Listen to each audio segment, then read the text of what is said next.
प्रखर समझ नहीं होती है कि वह उस अवस्था से पार हो जाए। और ये एक ऐसी भी अवस्था हो सकती है कि कोई साधक इस अवस्था में ध्यान को छोड़कर चला जाए। कुछ साधक ध्यान में प्रश्नों को ही मानकर बैठ जाते हैं, उन्हें ही पकड़ कर बैठ जाते हैं। उनके लिए ध्यान मुश्किलें खड़ी करने लगता है, क्योंकि चित्त में कुछ है तो ध्यान के लिए गड़बड़ है। क्योंकि ध्यान के लिए निर्विकार चित्त होना जरूरी है। जहां चित्त में प्रश्न आया, वहीं चित्त में विकार आया और ध्यान बाधित हुआ। मेरा ध्यान आगे बढ़ रहा है या नहीं, मैं ध्यान में कहां से कहां पहुंच गया हूं, मेरी यात्रा कहां पहुंच गई है।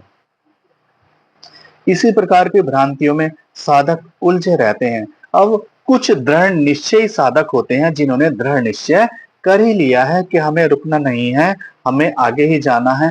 वह समस्त प्रश्नों को छोड़ देते हैं, समस्त अनुभवों को छोड़ देते हैं। जो भी आडंबर उनकी साधना में बाधा बनता है, उसको छोड़ देते हैं और ध्यान साधना के मार्ग पर बढ़ते चले जाते हैं। बुद्धि का प्रयोग करने वाला साधक जिन अनुभवों को बाधा बनाता है, वहीं भाव में रहने वाला साधक अनुभवों को मार्ग बनाता है और अपनी यात्रा को प्रशस्त करता है।